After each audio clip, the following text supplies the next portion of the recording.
Mill History Talk's second book review is a military history classic. The podcast is hoping to hit a pace of about a book a week. At that rate, over the next year, we will be reviewing over 50 books, a pretty decent, comprehensive start to a worthy professional military history library. I'm your AI host today, and without further delay, here's our second book review, Company Commander, by Charles B. MacDonald. First published in 1947 by Infantry Journal Press, Company Commander remains one of the most compelling and enduring first-hand accounts of World War II infantry combat. Written by Charles B. MacDonald, a U.S. Army officer who assumed command of Company I, 23rd Infantry Regiment, 2nd Infantry Division, at just 21 years old, the book offers an unflinching and deeply personal narrative of small unit leadership during some of the most brutal fighting of the European campaign. From the freezing forests of the Ardennes and beyond the Rhine into Germany, Company Commander follows MacDonald's progression from Green, lieutenant to battle-hardened leader, capturing the challenges, terrors, and human cost of close combat with unmatched clarity. MacDonald went on to become Deputy Chief Historian for the U.S. Army, and he authored several volumes of the official U.S. Army history of World War II, including the Siegfried Line Campaign and the Last Offensive. But it is in Company Commander, his earliest and most personal work, that we encounter MacDonald at his most vulnerable and honest. The book is not a work of post-war analysis or detailed operational study. It is a memoir, raw and immediate, recounting the lived experience of leadership under fire. The power of Company Commander lies in its candor and humility, elevating it beyond the typical war memoir into a timeless study of leadership, fear, responsibility, and the complex psychology of combat. The thesis of the book is straightforward but powerful. The real war is not what generals plan in distant headquarters, but what platoon leaders and company commanders endure on the front lines. MacDonald deliberately avoids the grand strategic narrative. Instead, he immerses the reader in the world of the infantry company commander, one defined by sleepless nights, hastily written orders, frozen rations, and gut-wrenching decisions about life and death.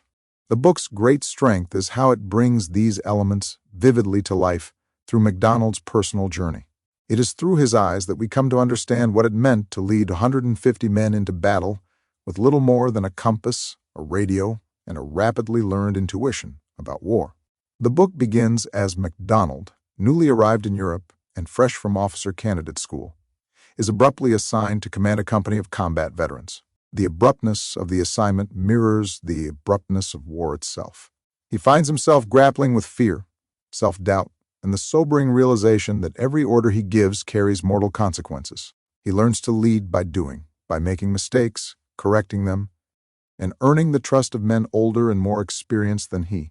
This theme, the moral and practical learning curve of junior officers, is central to the book, and it is what makes Company Commander so useful as a study in military leadership. MacDonald's writing is crisp, direct, and often poignant.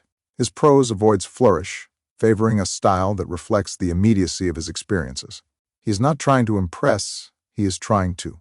Remember, the language is accessible but never simplistic, allowing both military professionals and general readers to appreciate the clarity of his observations. He writes with great economy, yet with emotional depth, capturing both the physical realities of combat and the internal struggles of command. His recollections of bitter cold, exhaustion, terror, and the dull ache of loss are conveyed without melodrama, enhancing the credibility and emotional power of the narrative. Importantly, the book does not idealize war. MacDonald does not present himself as a hero, nor does he romanticize the suffering of his men. He is honest about his fear, his mistakes, and his moments of weakness. He is equally candid about the cost of war, not only the physical toll, but the psychological scars it left on him and others. In one moving passage, he describes his sense of detachment upon returning to the rear and encountering soldiers who had never been under fire. The divide between those who had seen combat and those who had not is one of many quiet insights that MacDonald weaves into his narrative.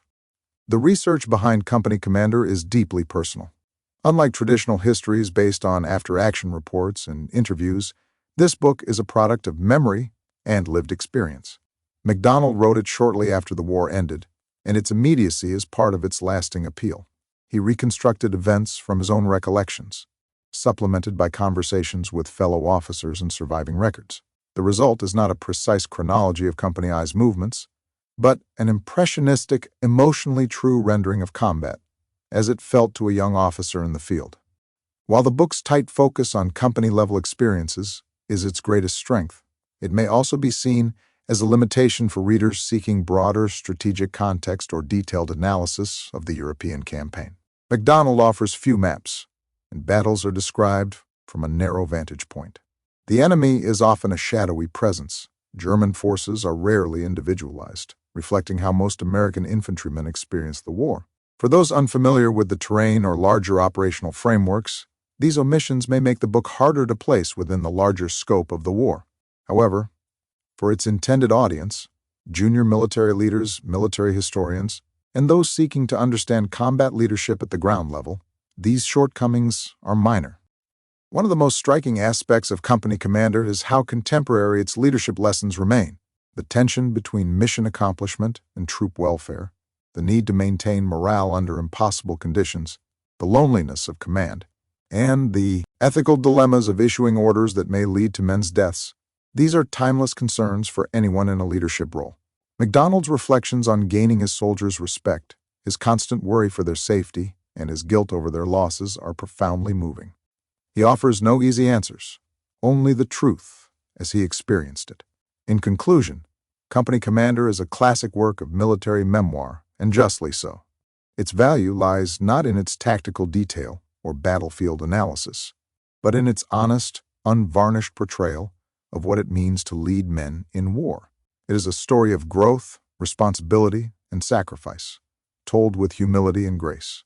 For military professionals, especially junior officers and NCOs, the book is an indispensable case study in leadership and decision-making under fire.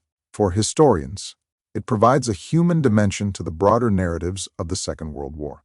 And for general readers, it offers a deeply personal and accessible window into one of history's most devastating conflicts. Despite being written over 75 years ago, Company Commander has lost none of its relevance.